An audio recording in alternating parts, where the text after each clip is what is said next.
samahan niyo ako sa aking pagpack ng mga gamit sa first ever major hike ko dito sa Taiwan. Ang second highest lake dito sa Taiwan, ang Jiangming Lake. Ito na sana ang pang 5th mountain ko pero hindi na tuloy. Pero bago ang lahat, ako nga pala si Be, isa ring OFW dito sa Taiwan, and I just wanna share my hiking experience and journey habang nandito ako sa Taiwan. Nag-start nga pala ang gabi ko sa Taichung Station dahil dito yung meeting place ulit namin, at mga around 11:20 to 11:30 nung nakompleto na is umalis na rin kami sa station. Ang first stop nga pala namin is sa High Life na coffee break, then kumain na rin sila. At nagpatuloy na ulit kami sa biyahe. Nakatatlong stopover nga pala kami dyan. Kung hindi ako nagkakamali is 7 hours ang biyahe namin mula Taichung Station papuntang Trailhead. Kasama na yung 3 stopover. Kaya kung mahihiluhin kayo sa biyahe is uminom na kayo ng gamot, yung parang Bonamine dun sa atin. May separate video nga pala akong ginawa dun sa mga first aid kit na dala ko sa hike na to. Panoorin nyo na rin ha. Naisingit pa nga. Fast forward, nung nakarating na kami sa Trailhead, napunta agad ng police station at pinakita yung permit. Make sure lang na active yung number na nilagay nyo doon sa contact person nyo in case of emergency dahil chine-check nila yon. May a little bit video orientation nga pala na pinanood sa amin.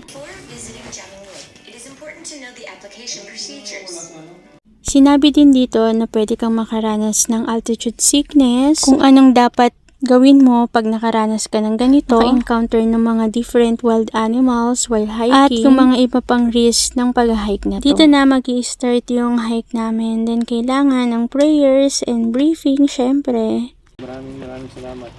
In Jesus' name, Amen.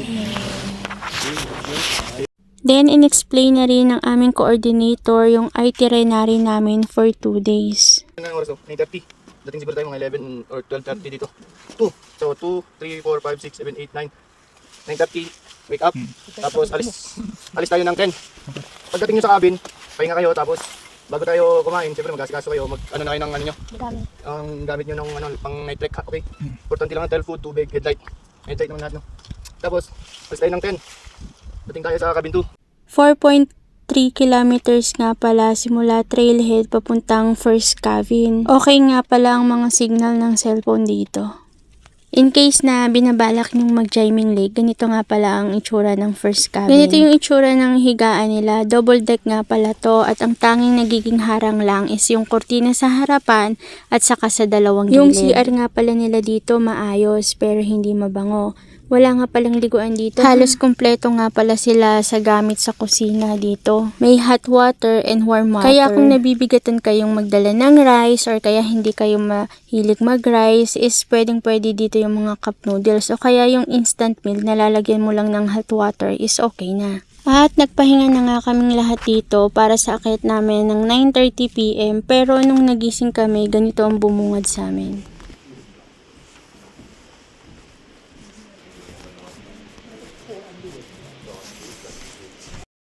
Isang malakas na hangin na may kasamang ulan. May chance of raining talaga pero na-adjust siya. Dapat ngayong araw uulan ng malakas at titila na kinabukasan. Yun sana ang araw na mag-hike kami. Papuntang Jiangming Lake na. Unpredictable kasi talaga ang weather. And ito yung dahilan kung bakit hindi kami natuloy. Ito talaga yung hindi mapipigilan na sitwasyon. Kahit may paghihinayang dahil hindi nakatuloy sa summit, masuunahin pa rin talaga palagi ang safety ng bawat isa. At thanks God, safe kaming lahat na nakababa at nagbiyahe pabalik ng Taichung Station. Jiangming Lake, babalikin kita at sana sa pagkakataong yon maging mabait ka na sa akin ha. Sa mga naging kumpare ko pala sa Jiangming Lake, kay Sir Jeff at kay Sir Joken. Sa ulitin, sana makita pa ulit tayo sa mga susunod na hike. Ikaw, kailan ang major hike mo? Sama ka sa amin next time ha. Happy and safe hiking travel, kabayan. Ingat palagi. Bye!